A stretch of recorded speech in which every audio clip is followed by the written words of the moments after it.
Bem-vindos a esta nossa conversa. Hoje vamos mergulhar numa daquelas tensões muito comuns no trabalho, acho eu. Uhum. O equilíbrio, ou melhor, o desequilíbrio, entre trabalhar para objetivos concretos e sentir que se perde tempo em tarefas que, pronto, parecem acessórias.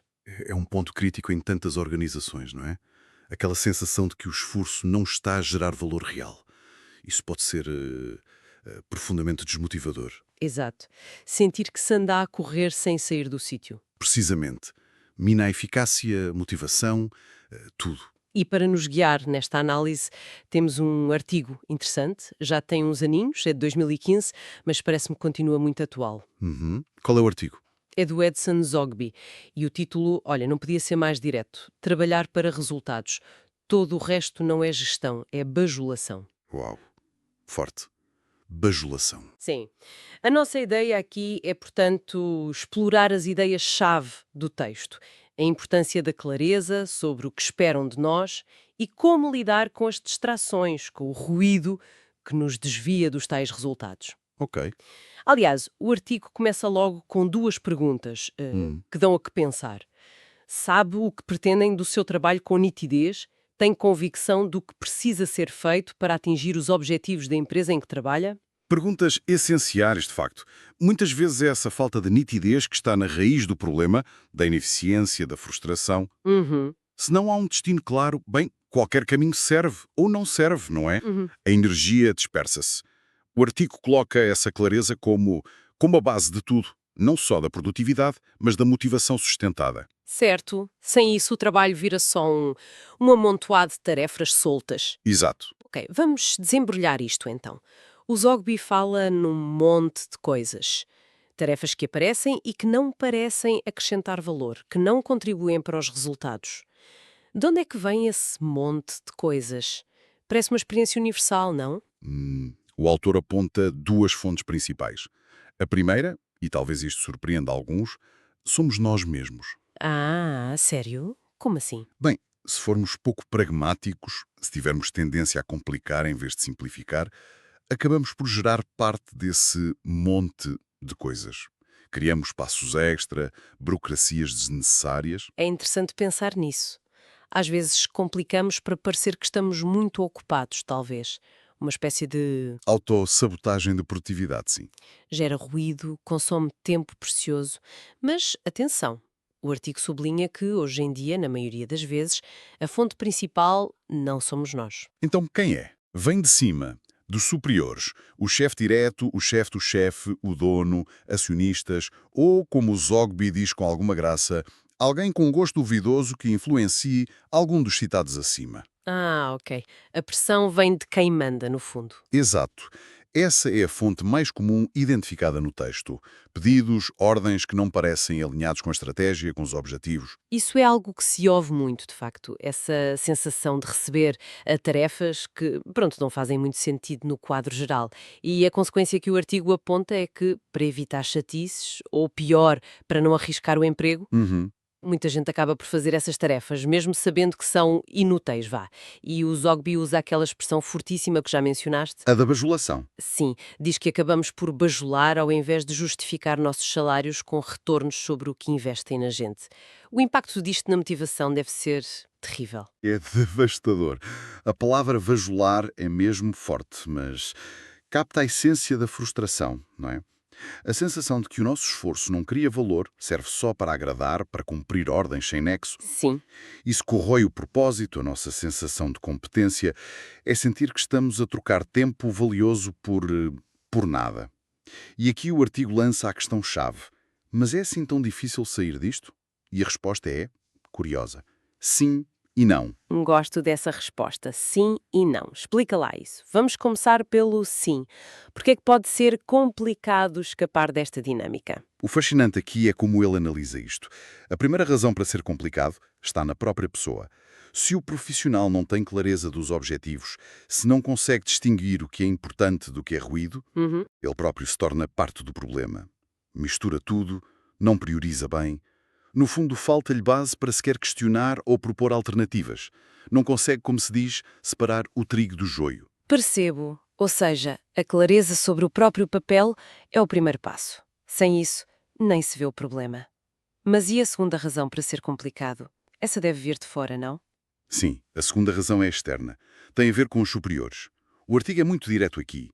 Diz que por vezes lidamos com chefias que querem mesmo ser bajuladas. Ah! Descreve-as como gente mimada ou com um ego que cega. Pessoas que não estão abertas a discutir, que encaram qualquer questão como um ataque pessoal. E nesse caso, o que sugere o artigo? Olha, aí a postura é muito pragmática, quase fatalista. Sugere que se o cenário é este, com este tipo de chefia inflexível, talvez o melhor seja mesmo procurar outro trabalho. É duro. É duro, mas realista. Tentar mudar quem não quer ser mudado e beneficia do status quo pode ser uma batalha perdida e muito desgastante. É uma avaliação fria, mas em certos casos talvez seja a mais sensata. Não se impõe racionalidade a quem a rejeita. Mas então vamos ao não. Se não estamos nesse cenário extremo, por que é que o artigo diz que não é necessariamente complicado sair disto?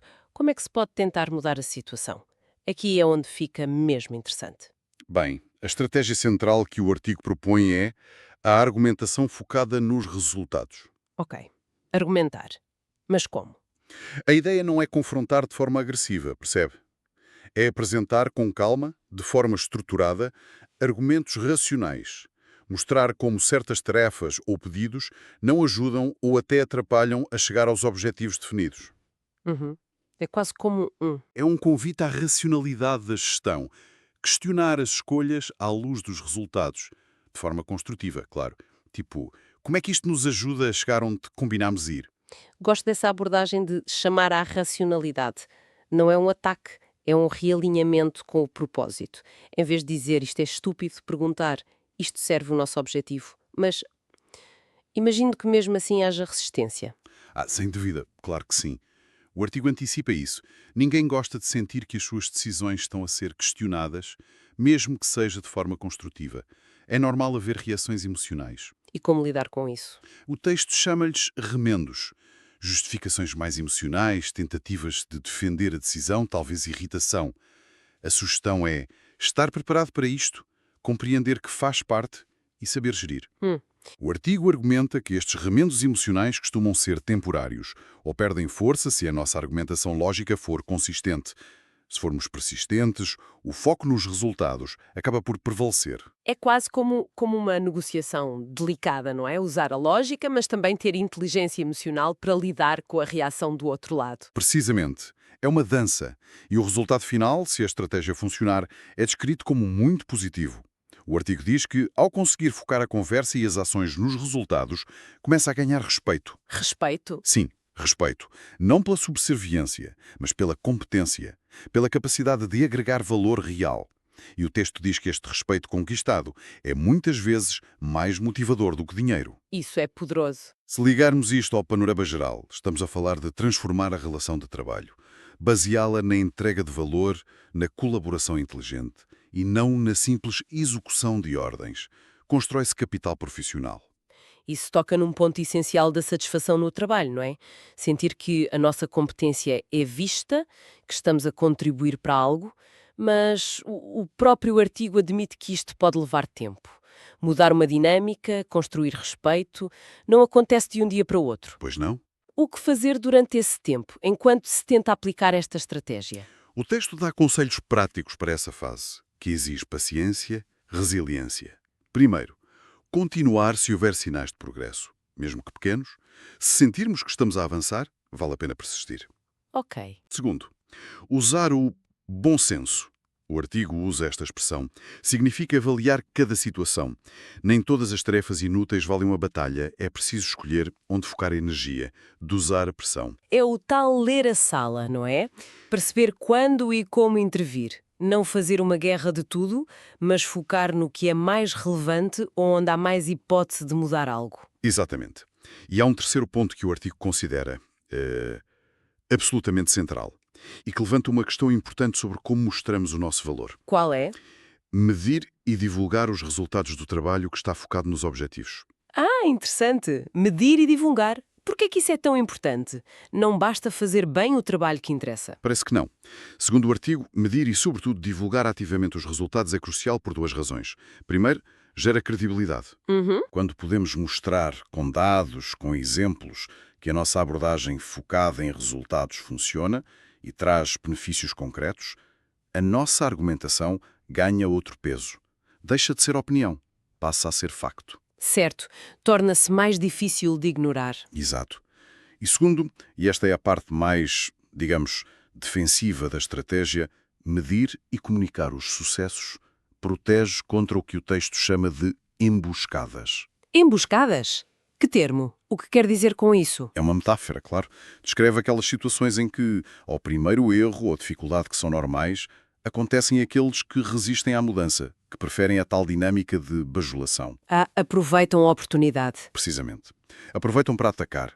Vêm as cobranças, as críticas, muitas vezes com aquele tom de "eu bem te avisei". O artigo até menciona a expressão brasileira "tá vendo?", que é tipo o nosso "estás a ver?" ou "eu sabia", atirada para minar a confiança. Percebo.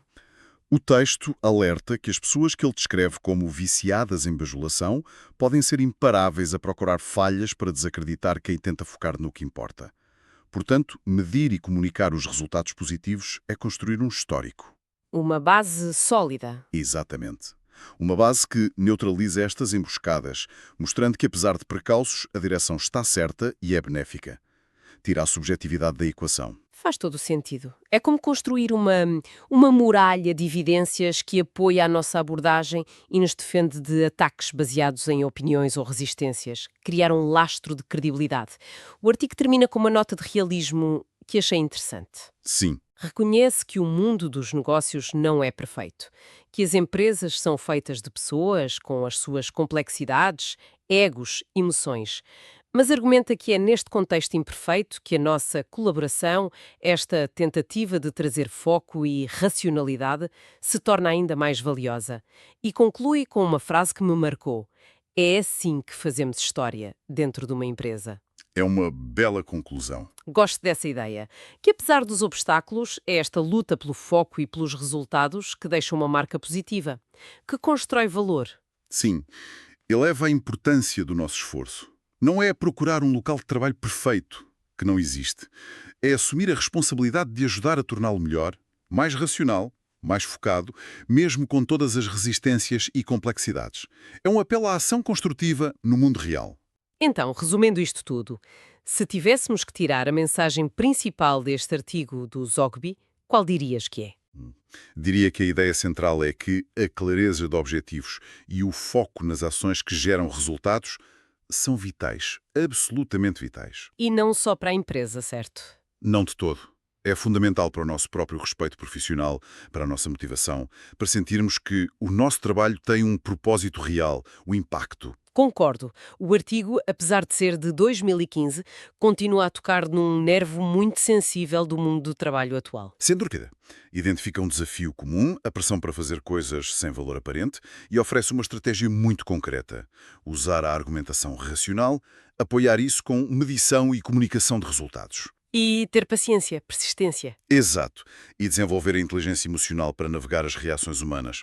No fundo, é quase um guia para sermos mais ativos na construção de um ambiente de trabalho melhor, mais produtivo e, por isso, mais gratificante. E para deixar aqui uma reflexão final, inspirada nesta tensão entre lógica e emoção que o artigo discute, considerando a forte ênfase do texto nos resultados mensuráveis, na argumentação racional, até que ponto é que a arte da comunicação, da persuasão, até da construção de relações, coisas que vão além da lógica fria, se torna essencial na prática, para conseguir mesmo implementar essa abordagem focada nos resultados? Boa questão. No mundo real das empresas, onde os egos, as emoções, as dinâmicas interpessoais pesam tanto, como o próprio artigo admite, será que a lógica pura chega? Ou precisamos também de dominar essa camada mais subtil da interação humana para realmente fazer a diferença e promover a mudança? Fica a pergunta no ar.